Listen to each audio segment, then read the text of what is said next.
Hi everyone, today we're going to be taking a look at why Joe Biden will win 2020. And yes, I am now officially calling the election for Joe Biden.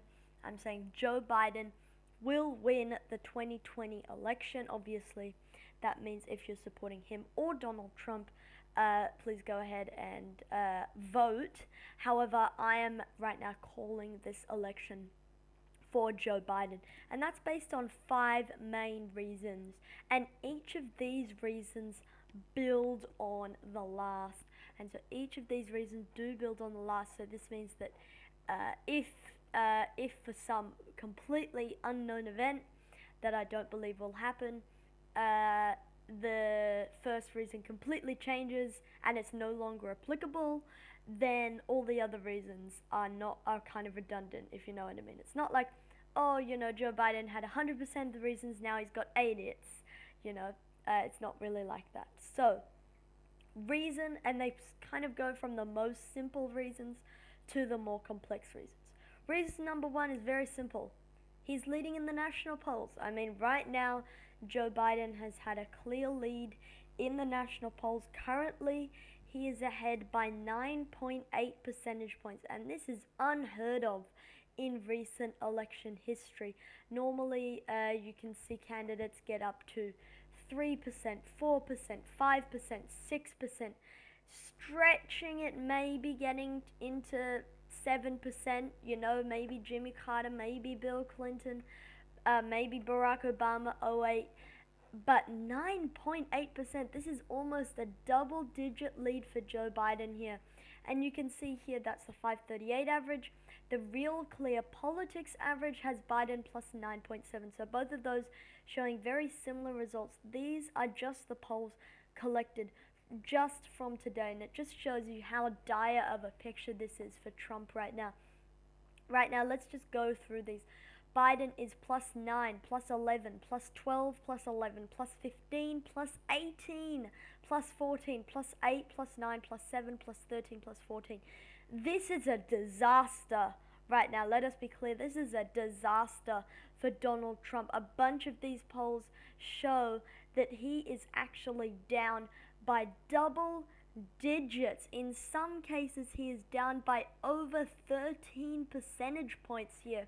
This is a dire situation right now for Donald Trump, and he really right now, he needs an absolute game changer if he wants to win this election, because right now Joe Biden has a 9.8% lead. And let us be clear, Joe Biden does not need a 9.8% lead to win the election.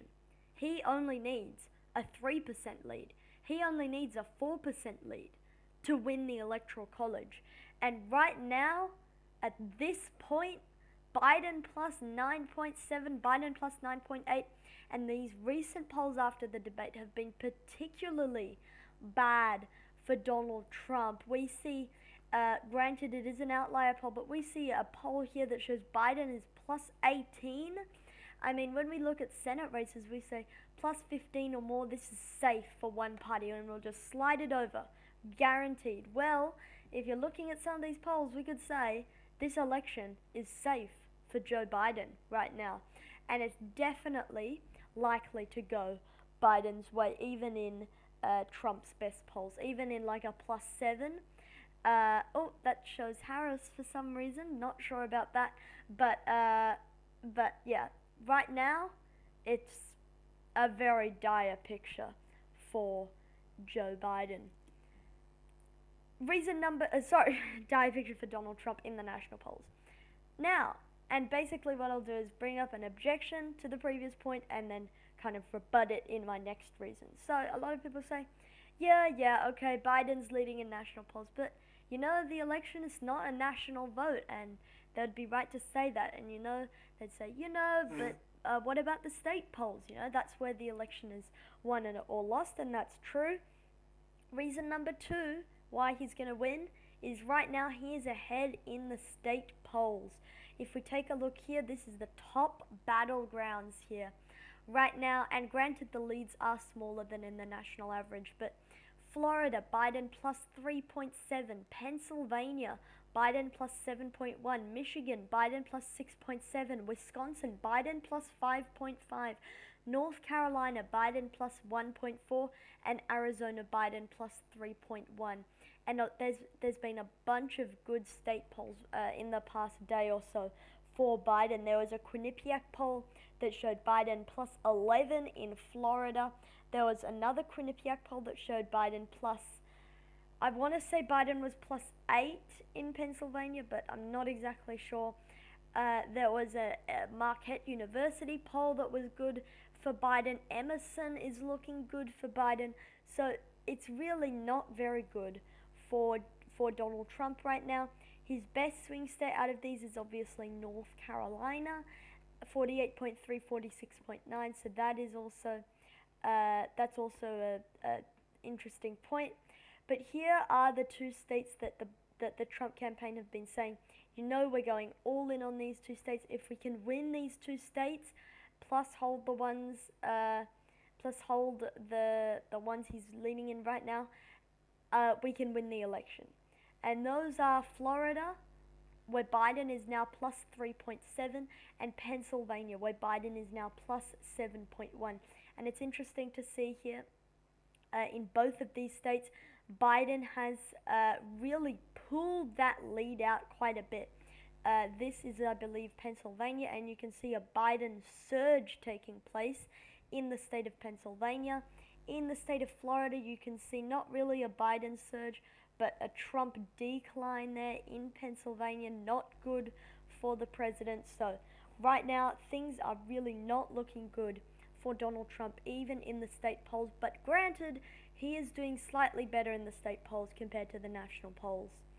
And, a lot of people would say, you know, these state polls and these polls are all good, but at the end of the day, things can still change. We've still got, a month until the election, and, Trump still has time to turn it around. But here's the thing about this. This has been a very stable presidential race. This is, you can see here, the national polls average here for Trump and Biden. And you can see here, Biden has basically, for the most part, mostly hovered between about 49% and 51%. Recently, he has ticked up a bit more, but that's basically where he has been. Donald Trump, on the other hand, he's been hovering between about 43%. That's his highest. He's never been above 43%. That's a big problem if he wants to win the election, mind you. 43%, and a low of about 41%. And he has been dipping in the past few days as well. So for those who say, it's there's still a lot of time, well, I'd just say things haven't changed very much, and that's definitely a contrast to this completely messy graph here from 2016. This is the 2016 polls, and you can see it's a much more volatile race. Clinton down, and then Clinton stagnating, Clinton up, and then down, and then stagnating, and then up, and then having really on a high there, and then coming back down, and then going back up and finishing pretty strong compared to Trump.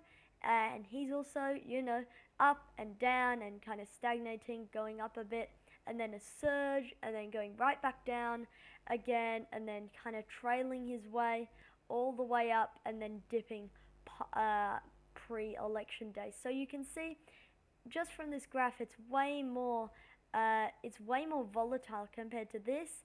It kind of just looks like, a seed just kind of, strolling along, whereas this is like jarring even to look at.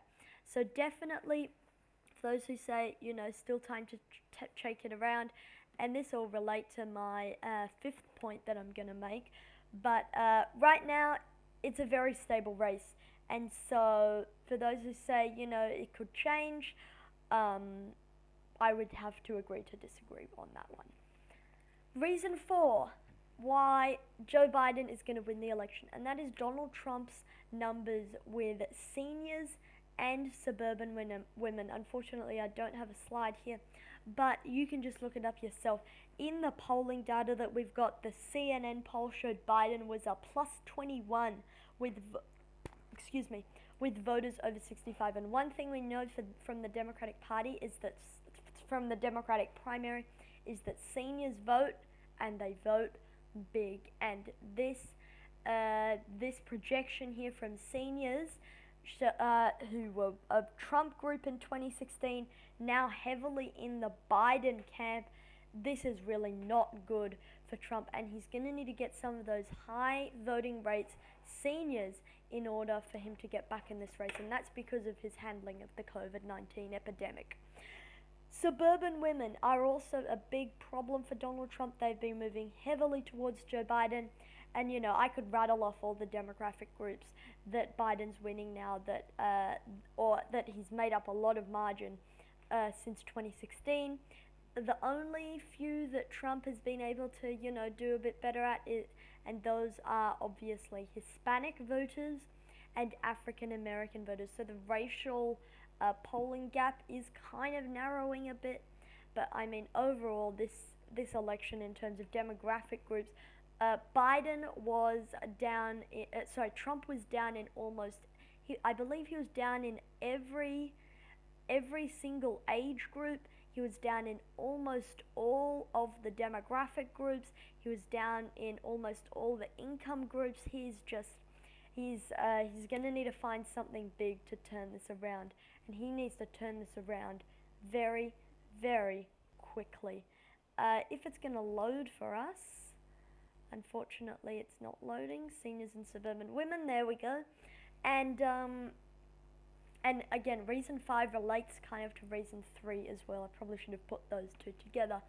But reason 5 is, where is there to change the race? I mean, I can't see anything else really that's going to change the race. And here I've just popped together, it may be a bit hard to look at for our visual audience, but so this is the issue column. So we have each of the, sorry about that, each of the issues that have taken place in this election, or each of the events, each of the scandals that have taken place, and whether this has significantly changed the state of the race. So if you look back at the 2016 polling, there were issues like the Democratic and Republican conventions that, really, gave a bit of a bump to those candidates. But right now, it's not looking like that's the case. In the Biden-Sanders debate, did not change the race. Joe Biden winning the primary did not significantly change the race. The George Floyd issue and protest, racial justice, did not change the race. The DNC or RNC, it did not change the race. There may have been a 1% bounce for both, but it really was just a wash. The coronavirus reboot, Trump has been touting a coronavirus reboot for months now. Didn't change the race. These scandals here, Trump, the taxes story from the New York Times, the Bob Woodward tapes calling the troops losers and suckers, did not change the race. And keep in mind, these are both Trump and Biden scandals. 200,000 deaths from COVID-19 has not changed the race. The first presidential debate has not changed the race. The Trump COVID diagnosis didn't change the race. VP debate did not change the race. And one thing I forgot to pop on here is the Amy Coney Barrett. It has not changed the race.